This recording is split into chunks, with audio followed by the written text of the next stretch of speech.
especially some of the young coaches at this Eagles defense are playing. They've sort of come along this year. What stands out to you particularly?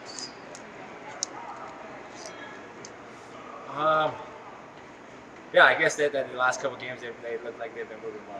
The secondary group is moving in sync, and they're playing some confident football, and then they're playing complementary football as a whole team right now. So, and watching the tape, I feel like they got some good veteran guys in there who know how to kind of direct the flow and make sure everybody's in the right spots. But I think we got some good veterans too, and we got some good stuff always on the offense. So it's going to be a good matchup. Last year, when you guys lost that close one to the Eagles, I remember afterward you guys talked about we had our chance at the next one. It feels like a theme this year on the handful of games you've lost. What do you take out of that you can apply this practice or Sunday effectively? Yeah, I think that the positive note that we took away from last year, and then the loss that we have this year, is that it's not something that we're not capable of doing. It's the execution of coming down with a contested catch or blocking the right guy in the run assignment and close yardage football, being able to win the line of scrimmage and stuff like that. So it's not some exotic look that the defense has given us that we're not able to diagnose or dissect. So it's a confidence feeling in us and being like, man, the challenge is accepted and we're ready to make those plays. So it feels exciting. When you saw a touchdown catch, do you see that as like business as usual, or is that even for you a little bit more stretching? Yeah, the stretching, I think it was a good word for it, for sure, 100%. Being like, man, it's something I feel like I say all the time. When Matthew puts the ball out there, he's going to put it in the one spot that we can get it. So being able to be there in that right spot, and man, using every ounce of my body to get there, it feels great. I mean, being able to execute in the red zone, that's something that we've been talking about, and being able to get in the red zone and then come away with 6 points, not only just kicking field goals. It's better when you get in the end zone, however it happens. So it felt great. But when you're in the air and he's throwing it to that one spot, what's kind of, I know it's a split second kind of thing, but what's going through your mind as you see the trajectory where the ball is? Yeah, I was thinking, I'm like, man, I definitely have a confidence in my ability to run fast, but I'm like, I don't think I'm that fast. That's why I'm like, I looked at that ball, I was like, alrighty then, here we go. It's kind of that quick moment of like, I'm going to be close, but it's going to take every ounce of my body to get there, and it definitely did. So.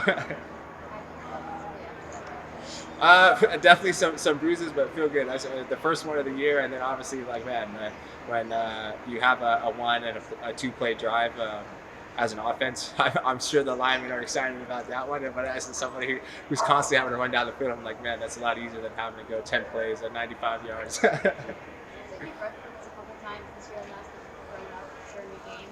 Is that something you've dealt with your whole career, like before college? Sorry, I'm not. Like throwing up. Oh, throwing up. Sorry, I thought you said growing up. I was like, yeah, I'm glad you see that too. I definitely, I'm like, everybody sees you growing up right before you guys' eyes. I was like, yeah, thank you. I think that's a compliment. No, it's actually just started. It's kind of a last year thing. But I feel like, yeah, there definitely been some things that I've changed in my game day to feel a little bit. I don't know if there's like, I feel comfortable on game day. That's for sure. That's the best day of the week. But kind of calming some of those nerves and a mixture of what I eat as well. Puka, as Thanksgiving approaches, what are you thankful for this holiday season? One, I'm thankful for my mom. That's what I try to call as much as I can, and then my brothers. I come from a big family, and I think of my sister. I say my brothers, and I feel like they get all the glory of me talking about them. But my sister is, I feel like, just as much as a big brother to me as my older brothers were beating me up, but then also having that the other view and the perspective. So I'm thankful for my family. Are there any holiday traditions? Knee football somewhere on the carpet in the house. We find a way, whether it's on a little turf spot we had out in Las Vegas, or we marked out the pillows as the end zone, and everybody hopped down on your knee, so everybody's eligible to get hit.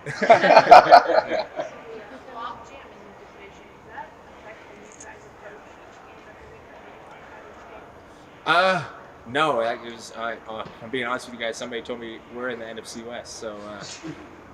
That's good to know, I guess. But I just, one day at a time is my mentality. I feel like I say that to you guys a lot, but then it's whatever game we have coming up on Sunday or whatever the day of the week it falls on. I know you can't get into like super specifics with the plan or anything like that, but do you remember the first time you heard Matthew Stafford specifically adjust the pass protection?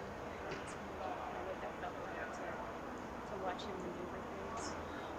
Ooh, I know it definitely grabbed my attention, being like, man, is there potentially something he's about to say to me? I know last year there was probably like a rush of emotions, being like, oh my gosh, so I know what's about to come out of his mouth next. Like whatever he's about to say is just going to change what I'm doing. But I guess it's a it's a cool moment to see on the field and being able to see the communication and then the reassurance that he gives from the line, and then the reassurance that they give back to him and being like, oh, they know exactly what he's talking about, and he's able to dictate and command what's going on. So. I feel like I'm watching my mom tell my brothers to clean the house or something like that. I know that you played with one NFL quarterback to this point, but just something that guys are maybe friends with, normal for him to be able to do as much as he is able to do and to have that flexibility with Sean and Blue's estimation?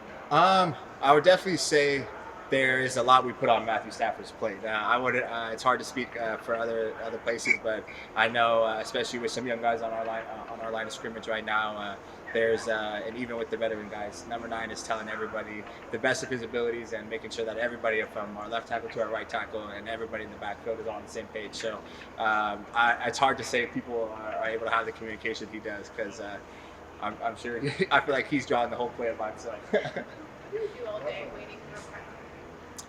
Ooh, I'm not a big football watcher, so I'll probably try to sleep as much as I can, and then I'm sure our nutritionist would love for me to eat some food out of the day of the game, so that'll probably be in a game plan somewhere. You don't watch football?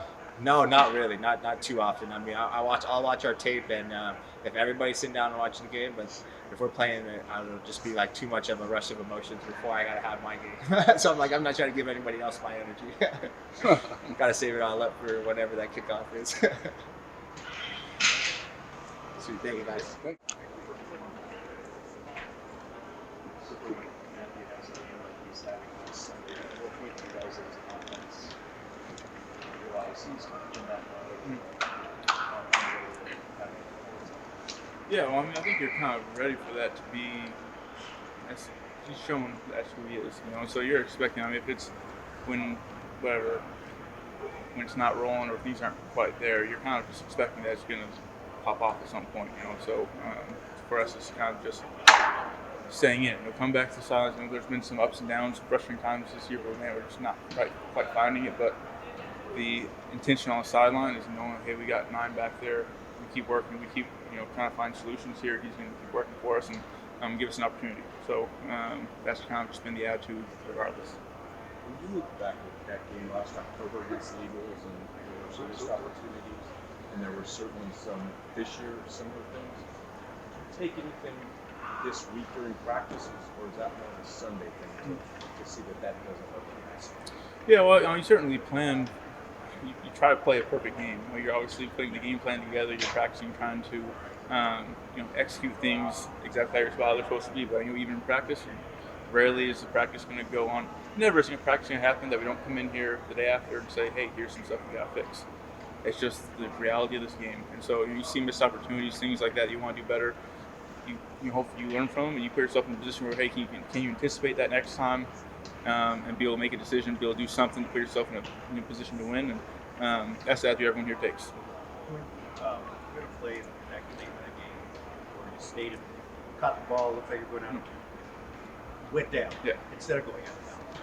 Can you take us through how is that just instant reaction? Or are you thinking ahead? Or no? So we usually preview things in the huddle, what the situation is. And so Sean's like, hey, I'm going to have you run as fast as you can to the sideline. Matthew's going to throw it to you, but also stay in bounds. And so I was like, okay, figure that out. But yeah, no, it's unfortunately we went a game early this year where I wasn't able to make that. It's a situation where we need to stay in bounds, run the clock out, or force them to use a timeout. I can't remember what game it was, but I didn't do that, and so there was an added emphasis on making sure that I was able to find a way to get down. because we see a lot of guys make catches in the end zone. You get their toes down, make sure it's down. That's like something. Yeah, drop like a sandbag, just try to get down. More specifically about like some of the writing sessions you had established early on. Can you remember what it was like to talk through specifically setting protections? Yeah, so that was something that when I first got here was with Sean. So I saw from the very beginning the protection stuff that went in, when Jared was here. And at that time we had John Sullivan, who had been with Sean in Washington. So, when John was here, John did the protections his first, year and a half before Jared, was able to catch up with kind of what was going on. Jared took that over, and Thursday walkthrough was always the most stressful day, most stressful hour of the week, because it was like, okay, let's pick up time, and all the protections and things like that. And Sean's very passionate about pass protection, and so that was always a big deal. When Matthew got here, he's obviously seen everything under the sun. He's played in every offense. It's like he's like the savant of football. And so he came in here, and I remember that first training camp, we go through that. We go through a blitz pickup walkthrough, and Matthew got this pop. He getting us in exactly what we want to be in. And I remember walking off there and just clapping. No, that's what we need. This is what we need. This is like the stress that comes off when you have a quarterback that just able to see things like that. And again, just because of all the knowledge that he has, all the repertoire of things that he's seen, puts him in a really good position to go make those calls after that.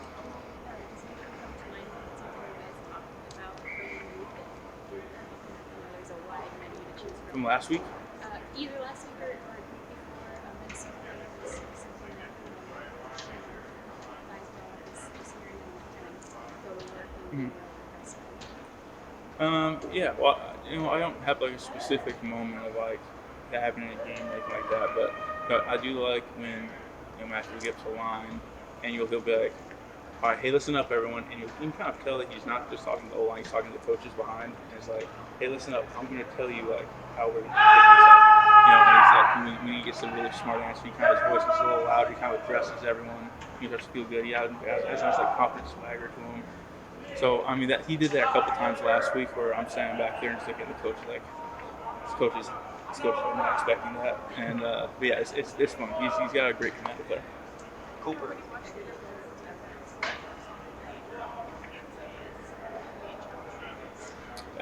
They're pretty, they're good across the board. Obviously playing at a very high level. I thought, Coach Fangio's done a really good job with him. He's done a good job just throughout his career in terms of the defenses that he's had. And these guys seem like they've picked up how to play this thing really well, play with each other. And obviously the front is playing really well. They've got some really good football players up there. Back in playing off each other, communicating well, linebackers flying around. It's just, as a defense, it's really sound, and it's a scheme that has been proven to be pretty successful in this league. So you gotta have a lot of respect for it, and the players have.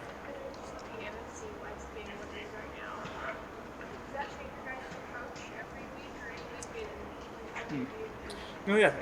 The division thing is going to be what it is. You just prepare to go out there and win the game that week. You got to take a season and in days, one day at a time, truly in like bite-sized increments, and just say, hey, what can we do today? Prepare ourselves to go out there and preparing for the opponent for this week. That's all we can control, and that's the mindset we take. What is going on? Cooper, Thanksgiving is approaching. What are you thankful for this? You always have the best questions. So many things. Obviously, I think the thing that I've been the most thankful for just throughout the years is, things with work, things out here. Everyone wants to make a big point of this and how important this is, and it seems to kind of want to take over your world. But just remembering that I get to go home to an incredible family, a wife, and boys that love me regardless of what happens on the football field. And I'm thankful for the family I have when I get to go home. Do you have a favorite childhood Thanksgiving memory? No, I like Thanksgiving. Just you got football on, you got a lot of food, you're around family. It's it's one of my favorite holidays just because I'm not a huge fan of the food, but just being around family and having football on all day is a pretty nice setup.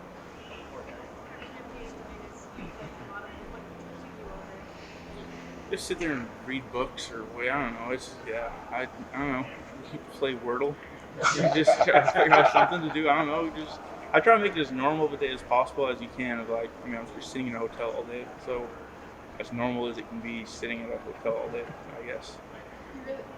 Oh yeah, read books all the time. So many books. I've read so many. I think I'm like 18 books in this year, just in the season so far.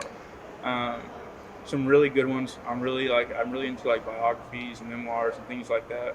I think When Breath Becomes Air is a great one everyone should read. Tuesdays with Maury, another good one, short read that's really good.